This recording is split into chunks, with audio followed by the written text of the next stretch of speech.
আজকে রাতের মধ্যে তাদের সবাইকে অবশ্যই গ্রেফতার করতে হবে। আমাদের রক্ত গরম হইলেও গ্রেফতার করতে হবে।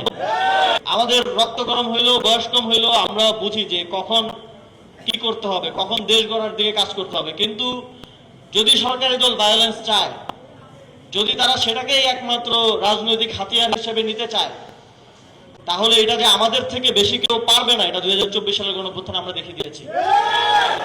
ছাত্রদল এবং সেখানকার বিএনপির নেতাকর্মীরা কিভাবে আমাদের সহযোদ্ধা নাসিরউদ্দিন পাটোয়ারি, তারেক রেজা সহ সেখানে যে স্থানীয় নেতৃবৃন্দ আছেন তাদের উপর হামলা করেছেন, সেখানে 3 জনের মাথা ফাটিয়ে দিয়েছেন।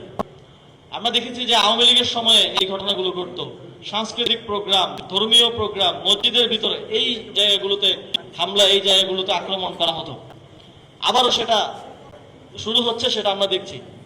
এই সরকার, এই সরকারি দল, তারা রাষ্ট্র পরিচালনায় ব্যর্থ হচ্ছে, কিন্তু প্রতিপক্ষকে তারা দমন পীড়নের মাধ্যমে মোকাবিলার এক ধরনের স্ট্র্যাটেজি তারা নিচ্ছে।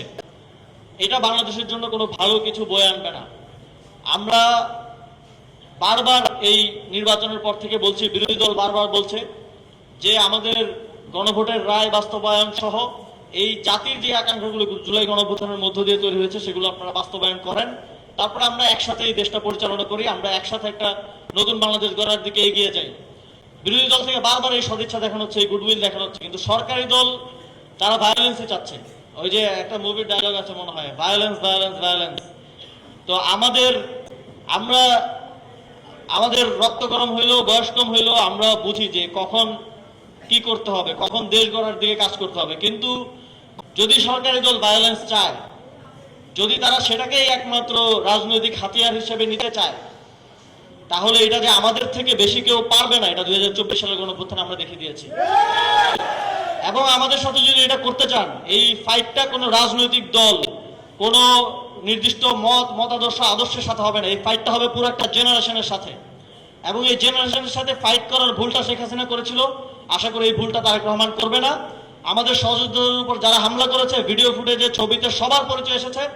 আজকে রাতের মধ্যে তাদের সবাইকে অবশ্যই গ্রেফতার করতে হবে।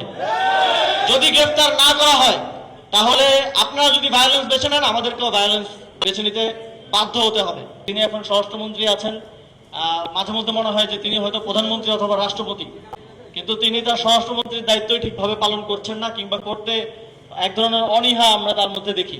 বারবার আমরা শুনেছি অন্তর্বর্তীকালীন সরকারের সময় যে নির্বাচিত সরকার না থাকার কারণে আইন শৃঙ্খলা পরিস্থিতি খারাপ, নির্বাচিত সরকার না থাকার কারণে মব হচ্ছে, নির্বাচিত সরকার নেই সে কারণে দেশের সবকিছু খারাপ যাচ্ছে, নির্বাচন হলেই সব সমাধান হয়ে যাবে। আমরা শুনেছি, এটা বর্তমান প্রধানমন্ত্রী থেকে শুনেছি, বিএনপির মহাসচিবের থেকে বারবার শুনেছি।